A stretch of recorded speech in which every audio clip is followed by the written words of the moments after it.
Well, good morning, guys. My name is Chris, and I'm teaching your entrepreneurship and small business class. And I am really excited about this because this is something that is actually very near and dear to my heart.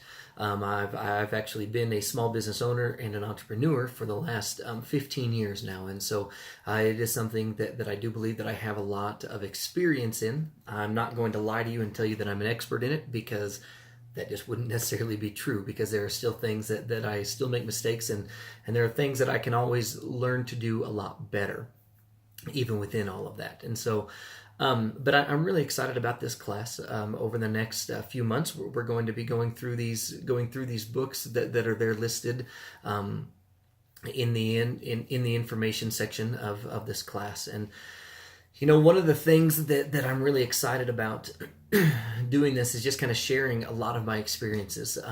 Small business and entrepreneurship, one of the biggest things is that we have to realize, and that we have to understand, is that there's going to be areas where we're going to fail. And failure is okay.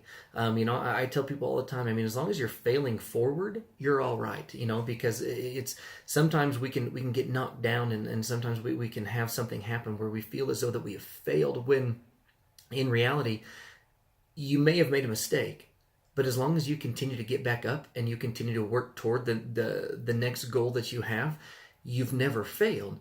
There's that story of Thomas Edison. He made, I think it was something like 900 different models of light bulbs before he found one that worked. And so, if he decided to stop after every single time that he failed, we would not have what we have today. But it was because of his determination that he decided he said, no, I don't care what it looks like. I'm going to continue on, and I'm going to do what it is, because I know that this is going to work.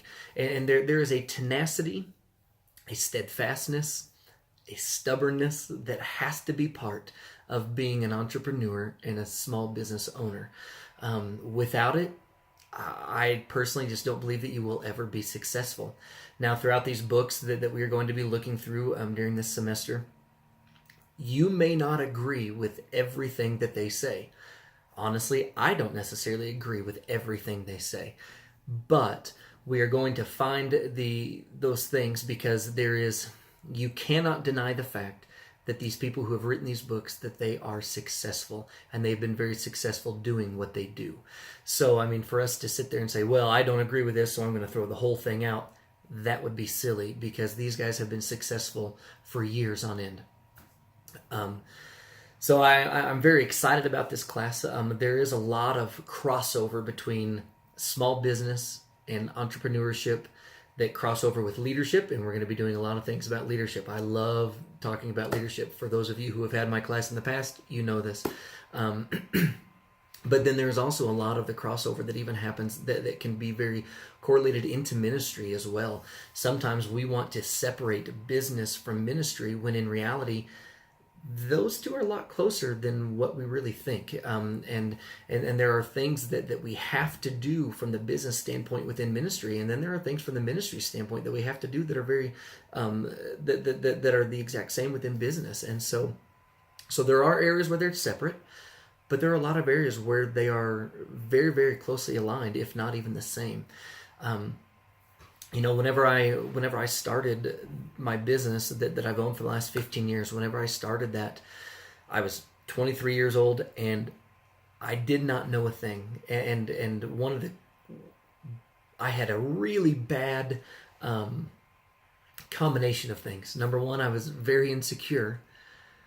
And then number two, I was extremely self-assured. And so it really made for a bad combination for a few years, because I was so insecure. I did not want to ask for help, because I was afraid that people would see, oh yeah, that guy doesn't know what he was doing, and therefore they wouldn't want to use my services. And at the same time, I was so arrogant and so self-assured that I just thought, well, I'll figure it out. I don't even need to ask anybody. I don't need to read anything. And so there were a couple years there, whenever I first bought the business, that it was only by the grace of God that this thing continued to survive. It didn't thrive, but it definitely continued to survive. And it wasn't until God began to really work on my heart and teach me that it's okay to not know everything. And it's okay to ask for help. And it was during those things that I actually began to to begin to realize how much I didn't know and how much I needed help. And so those were good things. So one of the biggest things I can tell you about entrepreneurship and small business is don't ever be afraid to ask for help. Don't ever be afraid to say, I don't know how to do something, because there is a wealth of information out there. I mean, the internet is full of information that we can glean from.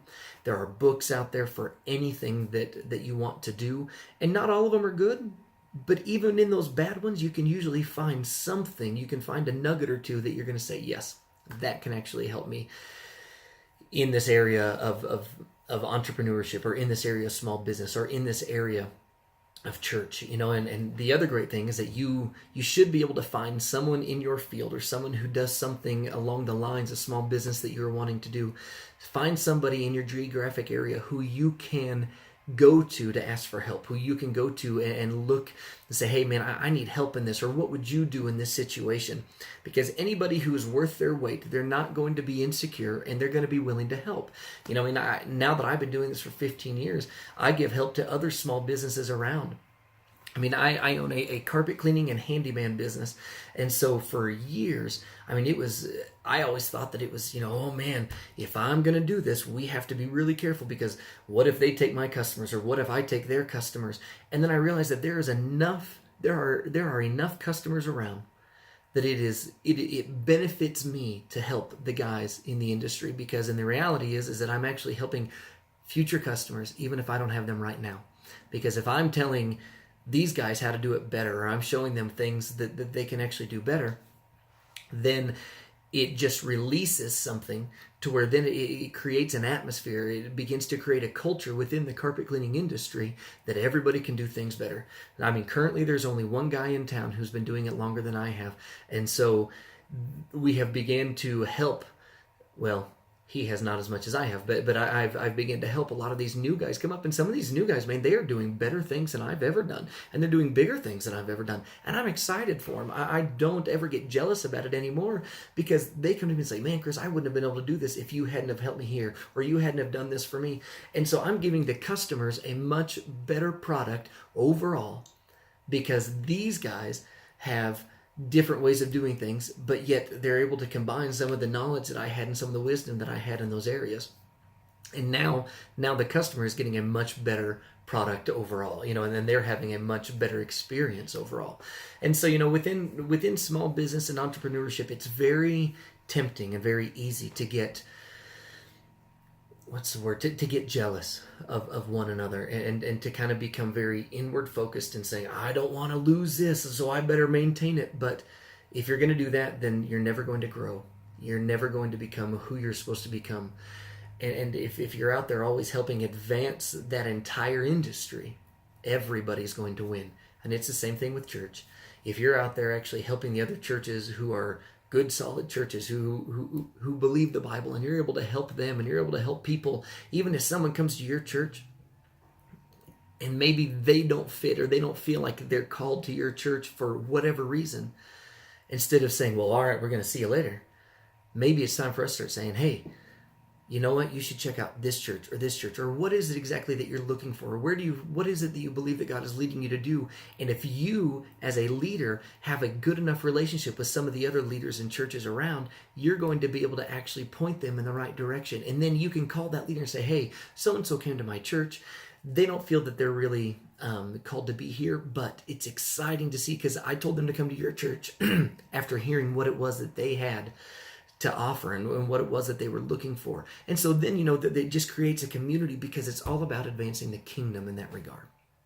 Anyway, that's kind of a rabbit trail. It's probably something totally different, but I'm excited for this class. I hope you guys are excited as well. I plan on getting all the rest of this stuff up today. I apologize for the delay.